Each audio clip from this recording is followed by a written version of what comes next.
It is that time, everybody. I can't believe we've reached the finale. This is the season finale, Dave, of the John Schneider Show. We are here in person. It is a huge day, and it's mixed with excitement and maybe a little sorrow. Are you kind of sad? I was going to hold in. I was going to do a hold in. I was going to, want to stay under contract, but not under contract. You'll still be here. But not. Right. Yeah, man. No, it's going to be sad. I'm going to miss you guys when I take a little vacation here. This has been fun, though. It's been a blast. I appreciate you guys a lot. It's been so really cool. Fun. And I got to tell you, before we get into we got a big announcement to make here in a second, but the feedback from the fans, the listeners, they love you, man. You're a hit. You're Really? a hit. Okay. Oh, yeah. Yeah, well, we'll see after tonight, huh? Well, that could change. There might be some signs in restaurants and things like that. You never know what's going to happen. But before we get to what's going on tonight in the draft and everything, a huge announcement that a relationship continues, a great relationship. Since 1976. How about that? Yeah. That's You're the the year Seahawks came into the league, yes. Yeah. And the Buccaneers. Same year, Buccaneers. Yes. Yeah, a multi-year extension between the Seahawks and Seattle Sports and Cairo News Radio. We've reached agreement. We hammered out a deal.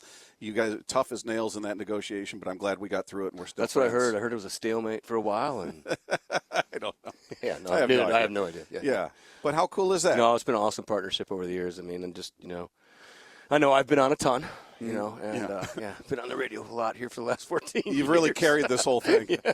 But no, just to see you guys out there at camp and everything, and listening on the radio, listening on the way in with Brock and Salk, and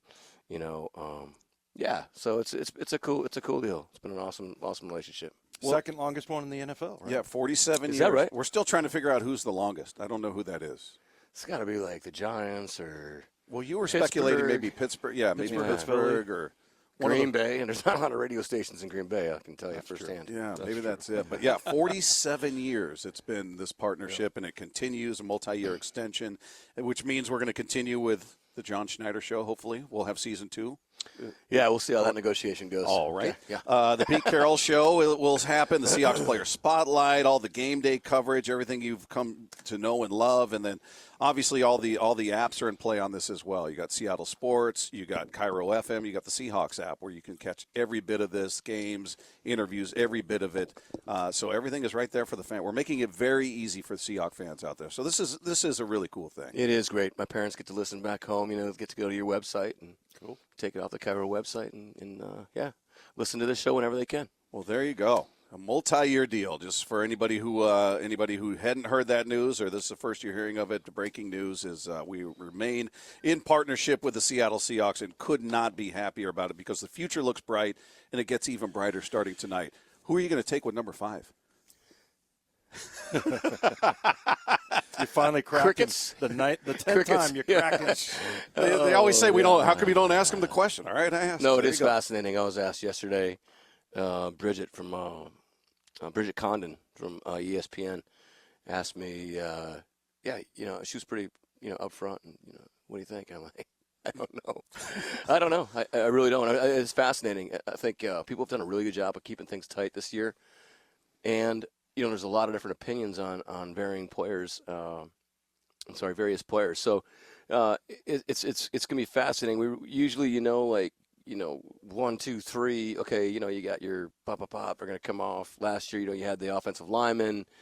You had the 2 corners. Wilson, the receiver. I mean, there were some guys in there that you just knew were going to go. It was just a matter of figuring it out. This one's kind of like you really don't know. I mean, what could happen at 3 could happen at 12 or 15.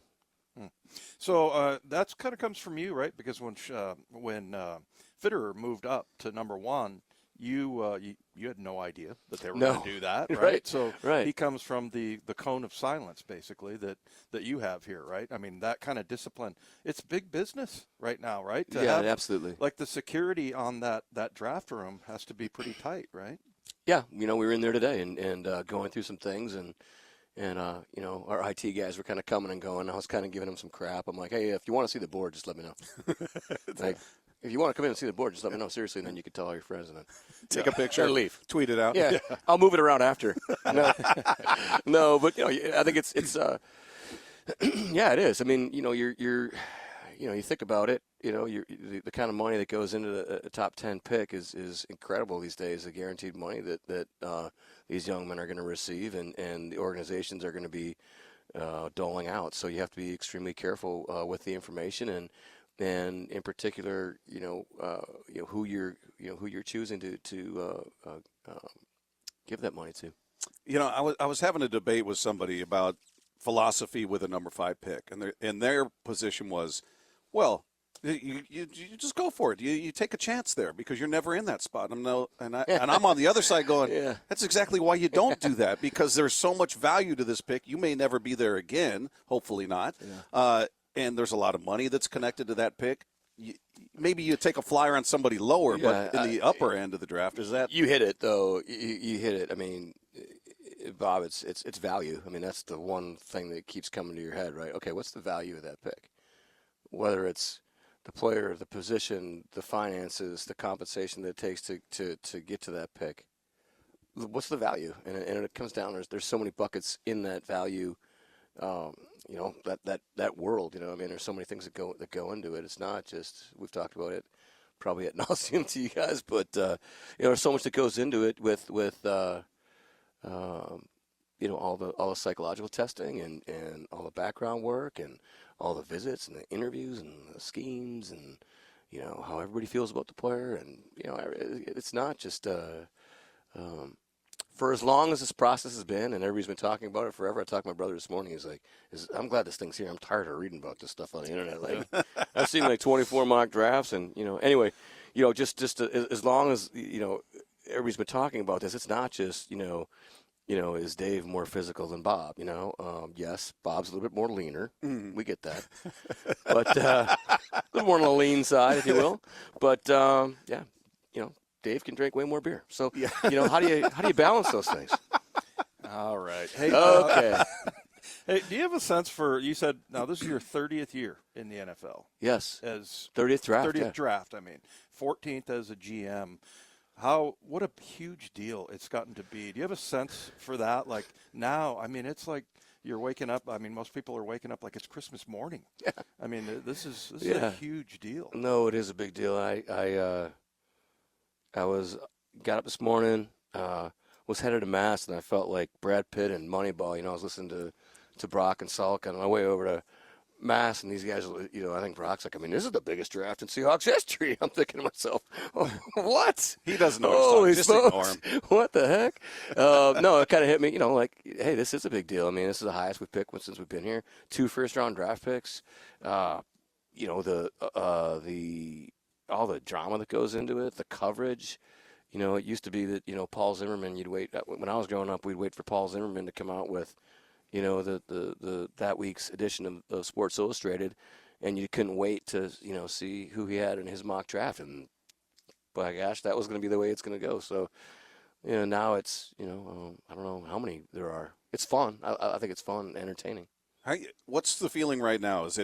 Are there butterflies? Are there nerves? And like you can't wait? Or what's the feeling leading up to this? Me personally? Yeah. We're prepared. We're ready to go. Just kind of anxious last night, not great sleep, just to kind of get it going. Like, let's go. Let's get into the day. Let's get into our routine on the first day. It's such a long period. These, Thursday and Friday, there's so much time before it starts up again.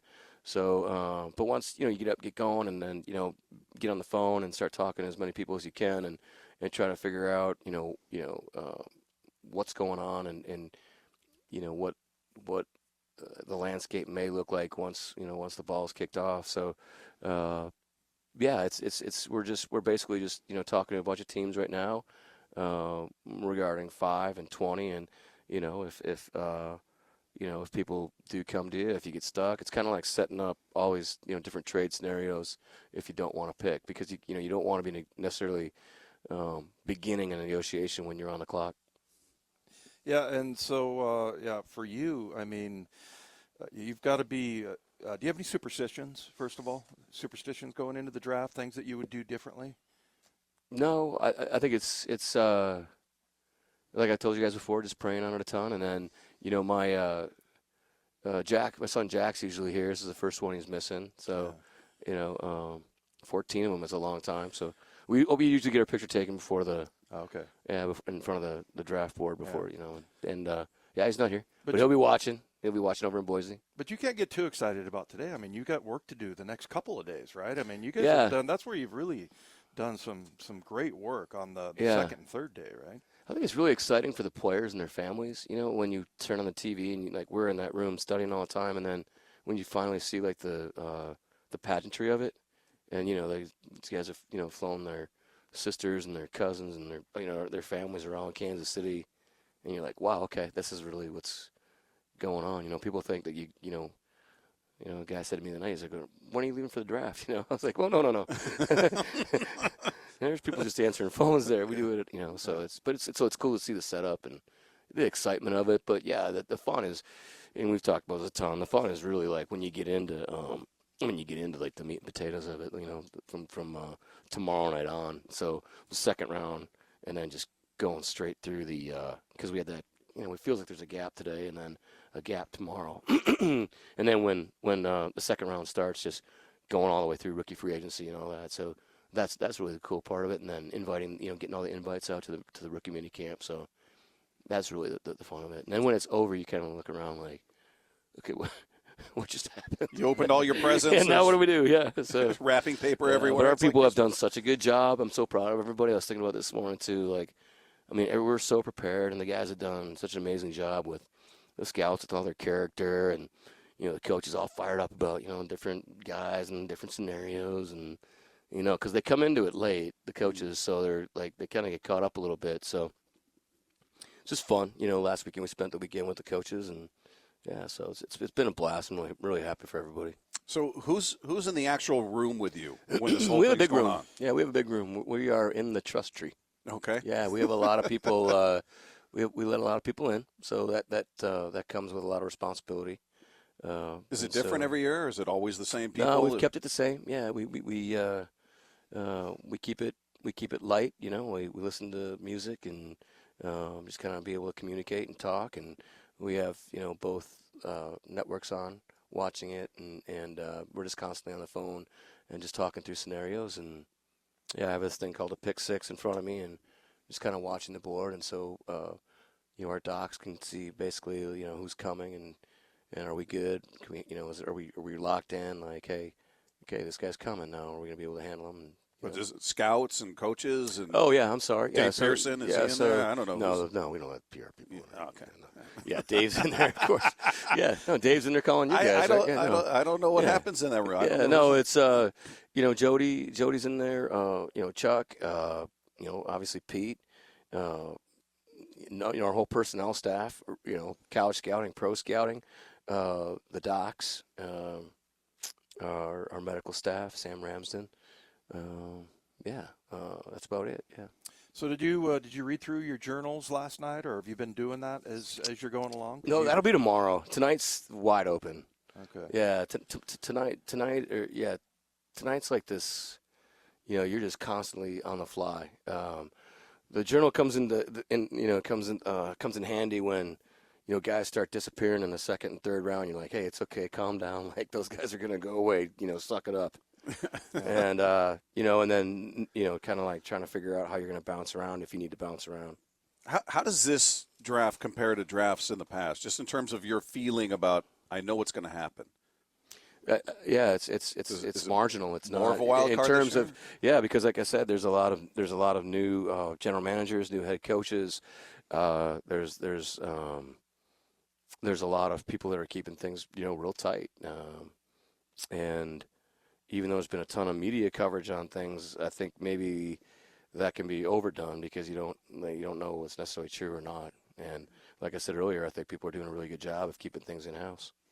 Are there some guys that are more like new age with numbers and measurables and stuff like that? Mm-hmm. And then I imagine you being in your 30th draft, you're more maybe old school. I don't want to put words in your mouth, but like a feel like you've seen this before versus are other clubs that are super technical, kind of like like in baseball, all the numbers that are involved, all the sabermetrics. Yeah, I think there's several teams that have gone definitely more of the analytics route. We've really the last several years. Patrick Ward's been with us for several years now, and Brian Ayers, and we've really built our analytics department. And so you have to, the analytics portion of it has really been a great self-scout for us because we're working off of feel and study and, what the game looks like and how you can imagine guys fitting in scheme fits and all that and roles and a lot of how they're going to handle themselves as a pro, the background, the character and all that. And all that stuff is incorporated then with, the analytics, people saying, hey, look, like, you guys have this guy here, but he shows up, his projection is here, is like say you have the guy in the 5th round. They'll be like, we crushed the board several times with those guys and say, hey, what do you think? And they'll be like, we think that guy's way too low, that guy's way too high. And then we go back and just kind of study, go through it again, and then we'll pick that apart, and they'll scrape that information and go through another study, and so it really brings you to other studies, whether you're focusing on a guy just on a quarterback, say on 3rd downs, or a quarterback just in the red zone, or corners playing the deep ball, or corners playing a fade, that sort of thing. Like, how are we at the essence of maybe whatever our blind spots are? What's interesting about this year is you guys are part of every conversation. You're in the top 5. So every time the draft is being talked about, your name comes up as opposed to years in the past. You're 26th, 27th, what have you. So we'll get to the Seahawks later. Yeah. So you're a constant part of the conversation. And with that comes Pelissero or Jeremiah or Schefter. I got sources close to the team telling me they're going to do this, or I got sources that'll tell me they wouldn't do that. Yeah. What do you think when you hear through it that? a half hour ago? I said that's absolutely not true. Sorry. I don't know what you're talking about. Do you laugh when you hear those things, or are you going, well, who's their source, or how do you when you hear that stuff? Yeah, sometimes. But there's just so much going around yesterday, today, that you just really have to try to stay focused and kind of sift through the the BS, and just kind of get right to the what's trusting your people, trusting our staff, trusting our information that our pro scouts are giving us on team needs and what they think is going to happen in terms of what a team's needs, specific needs are. So let's trust that rather than listen to speculation from the outside. You ever laugh like, I don't know where the hell they heard that? They couldn't be further from the truth. Well, I've seen things on the ticker before, come across that are completely wrong. Yeah, false. Yeah. And Dave, then I go, Dave? What happened? Pearson? Yeah, not me. Yeah, no, not you, Dave. No. What's the closest? Is it 10 minutes or 15 minutes for first round? Sorry, it's 10. I think it's 10. What's the closest you've gotten to the end? I mean, have you had those situations where there's an argument at the end, and one guy wants this and one guy wants that, and you recall? Yeah, we keep it as calm as we possibly can, but probably maybe like 12 years ago, we had and it was my fault. I had moved. It was the last day, so I had moved a specific player up, and then once I did that, it was more for the 7th round, but we were still in the 5th round, and then it led to other questions and then kind of arguments, and we don't argue during the draft. We know what we're doing. We set the board. We're going. And I kind of screwed that up. So, it started this argument. Well, what about this guy and that guy? Well, if that guy's moved up there, then we could about this guy. And then things kind of started getting out of hand. So I was like, you know what? And we were on the clock. And I just picked up the phone and called the guy. And he picked up. And I said, how you doing? And they're like, I can't believe we're picking this guy right now. And I'm like, hey, hang in there, man. You're gonna pick sometime today. And I'm like, we're taking that guy. I was just sick of it. I was just tired of everybody talking in there. Just had to make a decision there. Yeah. Hey, so what's it? I hope he doesn't hear that.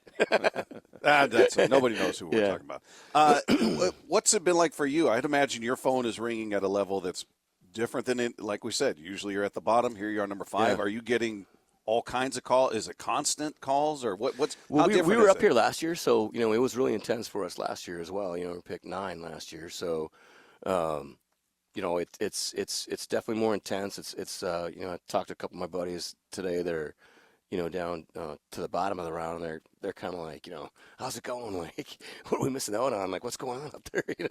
So it's fun. It's just our guys are doing a great job. Nolan and Matt Berry and Trent and all those guys just like staying in and everything right now. So it's pretty cool. What's your pregame meal going to be? I don't know. Whatever's up there. I don't. You don't. No, Nothing there. No. Okay. No They had sushi up there earlier. Little curry soup that Stu made, which was amazing. Yeah. All right. Hey, are you ever surprised by anything other GMs say? Like you're pretty guarded. You really don't divulge much of anything as far as philosophy. See, I think I give up too much. You Yeah, don't. You okay. don't. But other GMs, we were talking about somebody we heard from other teams talking about Jalen Carter. Oh, yeah, we had an impression of him, and then he came in. Boy, we really kind of shifted our impression of him, had a great conversation. I'm like, wow, I don't know if that gives anybody any leverage or maybe it's a smokescreen. I don't know. But are you ever surprised when you hear somebody who's sort of that kind of forthcoming? Not really. I listen to as many guys as I possibly can just to, and our people do, just to try to figure out, if they can, glean anything from a press conference. But no, everybody has different personalities and, different relationships with people and different relationships with the media. So You don't feel like you say too much, do you? I do, actually, when really? I talk, yeah. Well, yeah. I mean, I work with Ron Wolf, man. Loose lips sink ships. Your butt will get fired, I think you guys might be one of the toughest teams in the league to predict. Really? Yeah, without question. Wow, okay. Yeah. Well, I think that's a good thing. So it's a compliment. Yeah, Yeah, well, you guys thanks, do a man. great job of Appreciate keeping it. it in-house, I'll tell you that. Yeah. And a reminder, in case you just tuned in, we announced to open the show here, a multi-year extension between the Seahawks and Seattle Sports and Cairo News Radio, and this has been the home of the Seahawks for 47 years, and it will continue. So everything you've come to know and love, the Pete Carroll Show, hopefully season 2 of the John Schneider Show, Seahawks Player Spotlight, all the game day coverage, everything is going to continue. So, John, this has been so much fun. Yeah, it's been a blast. This has been awesome, man. Appreciate you We guys. appreciate It's you. been really Thanks, cool. buddy. Yeah. Looking forward to tonight, man. All right. It's Best gonna be of a blast. luck. Thank you. Appreciate it. There you go. John Schneider, everybody.